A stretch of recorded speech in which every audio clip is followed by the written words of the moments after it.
You are listening to URN, You Are Enough, a safe space for everyone. Honest conversation, Filipino voices, the nursing journey, unfiltered. Simula na! You are enough.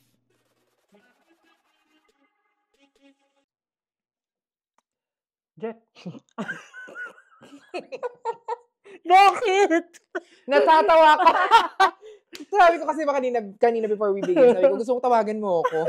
May ganun. Nagulat Pag pala rehearsed.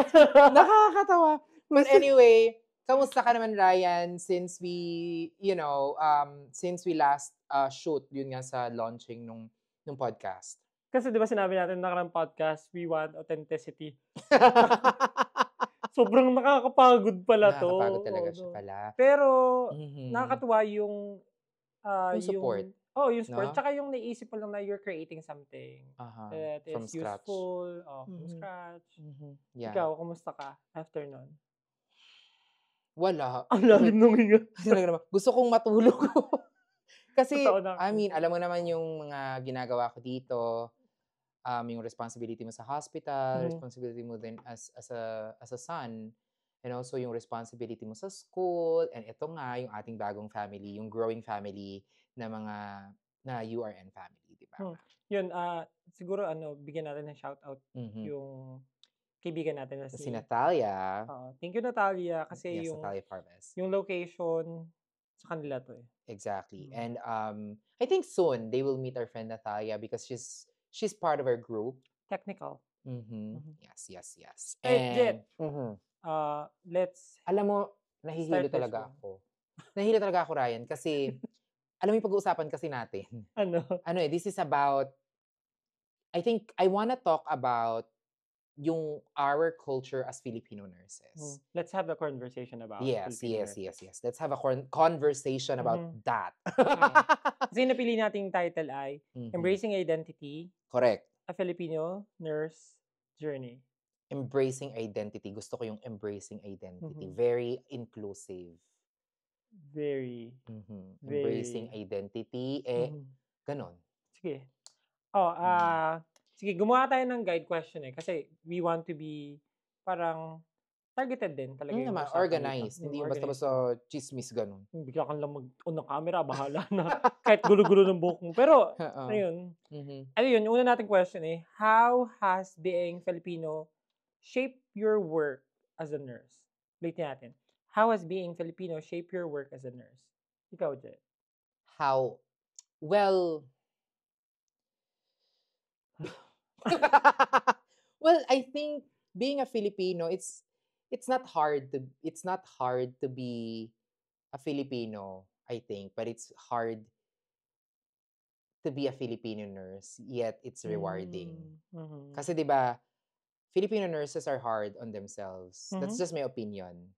Yeah, cause iba yung standard ng isang Filipino nurse. And I think yung what do you mean parang iba yung standard? Yung iba yung standard ng work ethics ng Filipino nurses. Like, 'di ba nga sabi, how has being Filipino shaped your work as a nurse? Kasi going back when I was starting as a nurse, alam mo yung difference kasi nung workload sa Pilipinas and workload dito sa Amerika. Ang laki nung difference eh. And yung patient ratio and all. And I think maliit. Maliit yung ano. Hindi, kung ikukumpara mo, parang mas maliit ang patient ratio dito kumpara sa Pilipinas. Yeah. Kasi sa Pilipinas, ilan ba hawak mo dati? Well, ako nakaranas ako talaga 1:16. Pero hindi pa ako nasa government nung time na yun. Kaya yung mga nagsasabi niyong huwag magsusungit. Pero hindi naman ako naging masungit. Sa tingin mo? Hindi talaga ako nagmamasungit. Okay, sige. Sabi ko nga, naintindihan ko din naman minsan yung mga pasyente na feeling nila nagsusungit yung nurses. But also, I don't know, dun sa iba na nagsungit. Bahala kayo dyan. Refocus natin. O paano nga yung pagiging Filipino mo? Siguro yung experiences ko. Yung experiences ko, yung sobrang hirap nung Tell me more about your experiences. Yung experiences na, again, sabi ko nga, 1:16. Tapos dito yung patient ratio, 1:4. 1:3. Isn't it like easier ba? I think it's easier. And also, ang ano lang, since sanay ka dun sa ganong hirap, pagdating mo dito, nag-adjust, hindi dun sa workload ka nag-adjust. Nag-adjust ka sa technicalities, yung how you document, mas how dapat mas you refined. exactly, and how you communicate with the doctors, so mga ganon. Pero dun sa bigat ng trabaho as a nurse, I don't think so. Yun ang nagdala sa akin kung bakit mas strong ako as a nurse at this time. Yun, How about you? Diba? Totoo din naman yung sa akin kasi pareho dumali siya at saka humirap. In a sense na dumali siya kasi may computer dito, they have EMR, may mga tech. Totoo. May mga tech, may EMR dito, hindi natin babanggitin syempre yung kung ano mang EMR natin. Kasi hindi pa natin sponsor. Pero may EMR sila dito. Though meron din mga tube system sa Philippines, meron na din mga kami na experience ko na yun. Iba yung focus nila sa documentation dito. Exactly. Kasi siguro meron dito talagang pera sa pagkakaso sa mga healthcare worker. Yeah. Pero babalikan ko yun kasi ang tanong natin, how has being Filipino shaped your work as a nurse? Yun nga, yung work ethics. May tanong ako dyan. Go ahead. Ang sa akin kasi, yung malasakit. Yun yung meron talaga sa mga Filipino. Hindi lang tayo nagtatrabaho dahil profession natin to. Correct. Nagtatrabaho tayo kasi bilang Filipino nurses, passion natin yan Parang sa nursing school pa lang, may battery test, di ba? Na parang, kung hindi ka dito, tanggal ka. Vocation kasi ito Ikaw. Ako naman, just a little bit more on this question. Yung being a Filipino shaped me as a nurse. Babalik ako doon sa panahon na nag-aaral pa ako sa school ko. Sa nursing school, when I was in nursing school. Shout out sa mga Tamaraws dyan. Hindi pa sponsor. Okay lang yan. Babagitin ko yung taga-FEU dyan. A proud Tamaraw nurse here. But yes, I think generally maraming Filipino, like nursing school sa Pilipinas talaga, sobrang taas ng standards. Sobrang hirap makapasa sa mga CI natin nung araw. Ay, ewan ko na lang. Parang sabi ko nga, lagi kong pinagyayabang, going into nursing school during our time was like joining a military. Very disciplined, very organized. Totoo yan. Kasi yung decorum, di ba? Exactly. Yun nga, nakausap ko din kasi nga, di ba yung role ko ngayon, I serve in a role rather, as an education specialist. So, nakakausap ko yung mga faculty ng nursing school kapag merong orientee or merong mga preceptee. Tinatanong ko sa kanila, paano ba yung program ng BSN dito? Hindi sila katulad ng sa atin nabugbog sa clinicals. And sa atin kasi, pinaprepare tayo in passing the NLE at the same time, ready to practice tayo. Correct. Sa kanila dito, sadly, ready to nail the NCLEX. Yeah. Tapos, they have residency na after doon na nila parang i-hone yung skills nila. Na sana ginawa na siya sa school para, sayang kasi oras Ayun yung sa akin. Okay. So, moving on. What's the next question? Ikaw. The next question is, wow, taray. Can you share a story where your culture helped you connect with a patient or coworker? Wow. Ayun, tingin ko ito, theme to ng lahat ng Filipino nurses. Kaya nga, we are sought after na mga healthcare worker. Even hindi ka Filipino nurse, medtech ka man, pharmacy assistant ka, o physical therapist ka, SLP or speech language pathologist ka, yung babalikan ko yun, yung malasakit mo. And tinuturing kasi nating family natin. In a sense na yung malasakit mo kasi bilang kapag kapamilya mo yung aalagaan mo, andun talaga yung 100% mo. No. Although, some may argue na kapag tingnan mo siya as your family member, bias yun. Correct. Pero at the same time kasi, yun yung, even kami mga educators, sinasabi nga namin, yung kailangan mong galingan sa dysrhythmia. Kasi, imaginein mo, mother mo yan or grandmother mo yan, dapat hindi ka magkamali sa pagbibilang ng box. Kasi it would really change the algorithm or clinical management between this one and this one. So, ganun ko siya tinitingnan. Ikaw? Well, ako magiging, pero ako, hindi ako masyadong magiging parang clinical dito sa sagot ko. I think, di ba yung question is, share a story where your culture helped you connect with a patient or coworker. Pagdating ko sa Amerika, I was really surprised na ganun kabida at ganun kasikat yung lumpia, yung pansit, And what else? Yeah, lumpia and pansit are yung parang sobrang... Tama. Alam mo yung, sabi ko, alam nila yung lumpia and pansit. You know what? May mga ganyan akong pasyente, katrabaho. I have tasted lumpia, pansit. Yeah, and to think na yung pansit kinatatakutan sa Pilipinas ng mga nurses. Sa duty. Pag magpapansit ka, kasi ano nga yung ano dyan, matotoxic ka daw. But yes, babalik ako doon na I was able to like share my culture and engage to my patient, and not just to my patient but also to my coworkers because of our food. Diba? Sikat pala yung lumpia and pansit. Diba? Nakakatuwa na. Sa mga event kung merong pansit. And I think I will mention yung one of my mentors here in the States, si Sir Jerry Orsolino. Hello, sir. Yeah, talagang nung siya yung manager ko nun sa medical surgical, na sobrang ano talaga niya, generous pagdating sa food. Sa food. Talaga. Okay. Third question natin. What challenges do you face in blending your Filipino culture with American nursing practices? Paano nga ba naging challenging yung pagiging Filipino? Kasi di ba meron yung laging pros and cons. Yes. So, I think it was one of the challenges would be the communication. You know, sometimes not just like the English. It's not just it. I mean, communication has a lot of like variations, a lot of form. But when I say communication, in terms of like yung, kasi dati di ba yung practice sa Pilipinas, majority of the nurses in the Philippines rely sa doctors nila. But here in the States, it's the other way around. Diba? Talagang very independent yung nurses dito. And you really have assertive nurses. Yes, you have to be assertive. Kailangan mo talagang you advocate. Dati nung nag-aaral tayo, you have to advocate for your patient. Pero parang hindi siya nagta-translate kasi sa bedside sa Pilipinas. Exactly. Kasi bigyan natin ng parang ng justice. Kasi siguro gawa ng number ng ratio.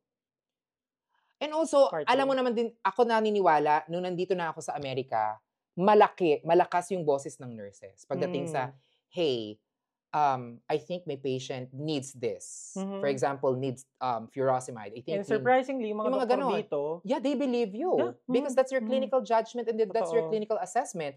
But in the Philippines, pag nag-suggest ka, let's sabihin natin totoo dito. In the Philippines, if you tell this to the doctor, face-to-face na doctor, I know, yung mga doctor dyan sa Pilipinas, majority of them, hindi ko nilalahat ha. Kasi may mga kaibigan tayong doctor. Exactly. Marami akong friends sa doctor na gusto nilang i-empower yung nurses din naman. Pero meron din kasi talagang doctor sa Pilipinas na taas ng ego. I know. Yung magsasuggest ka pa lang ng, Doc, do you think kailangan natin ibigay itong LASIK? At this point kasi ganito po yung consideration. Ito yung chart mo. Sige, ako yung doctor. Okay. Suggest ka. No, sasabihin niya, Doc, eto. Siya, ikaw na. Ikaw na yung doktor. Oo. Gano'n. Hindi ko, alam mo, minsan nung nagsa-start din ako sa Philippines, it's not a collaborative effort. Parang gano'n yung tingin. Parang hindi siya healthcare. Yes. Yeah. And I think, that ngayon na we are in this modern times, I think that kind of culture needs to be changed for the better. Diba? And siguro ayun din yung ayun yung mga gusto din ng mga ibang Filipino nurses kaya gusto nila dito kasi yung autonomy sa practice. Kasi nga, kaya yung tinawag ng nursing practice, merong autonomy yung profession. Exactly. Kasi hindi siya maging profession kung walang autonomy yung profession. So ako, to answer that question, what challenges do you face in blending your Filipino culture with American nursing practices? Una, yung tulad ng sinabi mo, I would agree on that. Yung communication kasi hindi lang tungkol yan sa language eh. Yung demeanor mo. Language barrier, correct. Tayo kasi mga Filipino, we are more on touching. Dito, dapat careful ka. Exactly. Diba? Kasi baka assault or battery na yung harapin mo dyan. Plus, meron kasi tayong malakas na inner critic as Filipino na ayokong gawin muna kasi baka ganito. Naunahan tayo ng overthinking.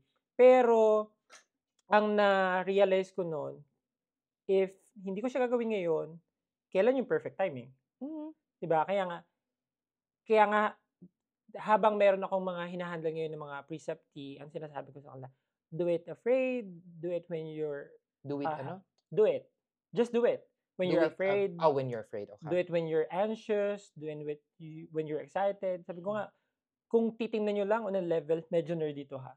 On a level of your feelings, kapag meron tayong ginagawa, being anxious and excited, you have the same physiological response. Tataas yung heart rate mo, nabilis yung respiration. Correct. Sabi ko, baka it's a change of mindset lang yung kailangan. And also, dati nung nagsisimula ako sa practice, ito more on language kasi talaga and communication to eh. The way they deliver yung words na sa atin kasi 'di ba parang hi sir, ma'am, ganun tayo. Yung sa kanila parang first name basis. Parang sa atin kasi sa culture natin parang medyo bastos yun. Correct.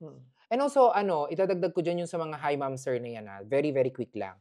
Yung kasi sanay din tayong mga Pilipino when you're talking to someone superior na mukhang, not just superior, but someone na mas mukhang matanda sa'yo. You tend to be respectful. So pagdating ko dito syempre in the beginning, I was very, very careful na, I call them ma'am. Kasi, or sir, because, diba, and then they're like, ma'am, sir? And then parang sila, they get offended because it's ang understanding ko is para yung sa mas matatanda talaga. Ganon. Yeah. Okay. Fourth is what? How do you handle any stereotypes about Filipino nurses that you encounter? Ako muna. Gusto ko mauna. Go ahead. Ikaw na talaga. Yung stereotypes kasi nila about sa atin na Filipino nurses, hindi tayo nag-speak up. Ako, back home pa lang sa Pilipinas, marunong na talaga akong mag-no. Mag-say no. Marunong talaga mag-say no. Kasi whenever na-train na ako. Siguro, isa to sa mga natutunan ko nung nag-aaral ako sa School of Psychology na every time you say yes, you are saying no to yourself. Yeah. So, isa ako dun sa mga Filipino na divergent na sinasabi nila na, siya, natanggi siya sa gantong assignment. Tatanggi lang naman ako sa assignment kapag unsafe. Pag feeling ko, it is beyond my competency. Yep. And talagang magiging advocate ako ng pasyente kahit dalhin mo pa ako sa clinical admin. Basta alam ko yung ginagawa ko, I will stood up for patient. Ikaw? Well, ako naman, in terms of sa ganyan, siguro dun sa, paano ba, minsan kasi tayo mga Pilipino, we tend to, yung halimbawa may sinabi sa atin, like pag may issue, we just tend to like keep it quiet. Like, to keep quiet and then we don't fight back. You know what I mean? Kapag may, or like, not really fight back. Like, kapag may misunderstanding, we just keep it to ourselves. Hindi tayo, parang ganun din na parang, sometimes you have to really advocate for yourself. So, siguro, parang gusto ko lang bigyan ng clarity yan. Siguro yung mostly ng mga Filipino kasi kapag may mga ganang issue, yun nga, nag-shutdown, hindi sila nagsisik ng clarification. Correct. And then also, halimbawa, anong tawag dito? Parang laging, kaya ko naman to, babawi ako sa skills. Gabawi ako sa, magaling naman ako eh. But then again, hindi naman nila na-address yung issue. Yung ganon.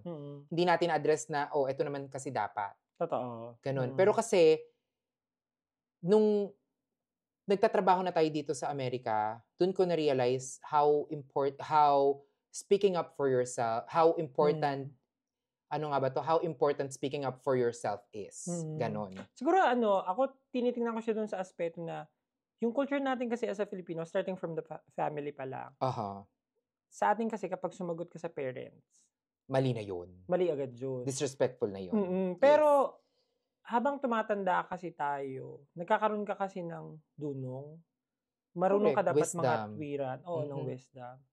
That would bring us to our last question. What tips do you have for other migrant nurses on embracing their culture at work? What tips do you have for other migrant nurses on embracing their culture at work? Well, ako, talaga, ang masasabi ko lang, kahit saan ka man magpunta, saan mang sulok ng mundo, ay may Pilipino. Nandiyan si Kuya Will. No, but kung saan man pumunta ka kahit saan ka pumunta sa mundong ito, do not forget your identity.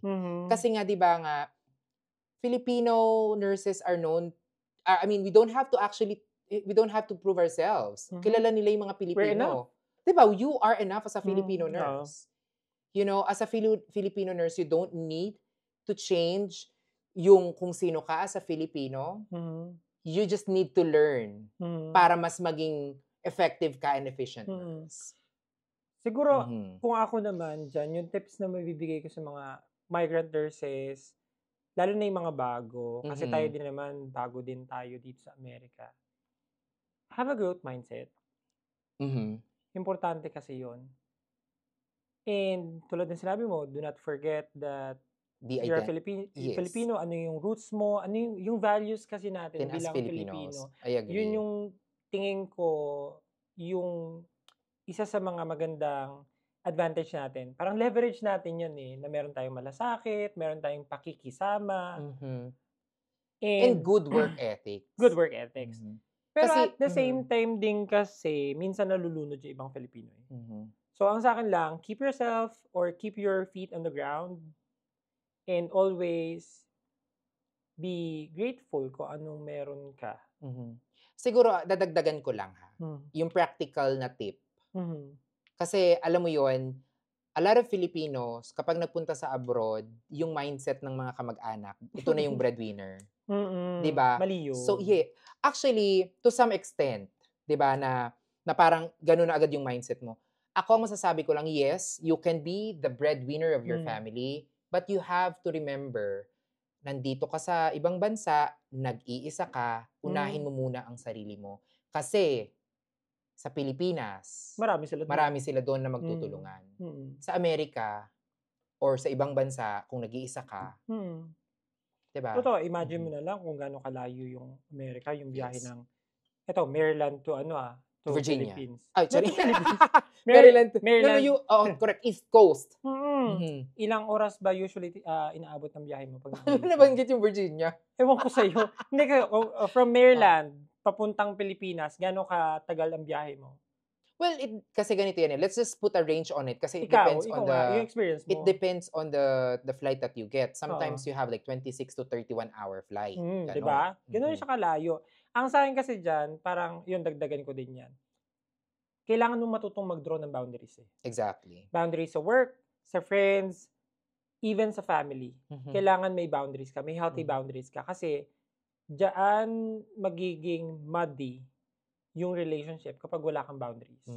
And sometimes, kapag naapa ka na yung boundaries mo at hindi ka nag-speak up, it would lead to contempt. Yung ganung feeling.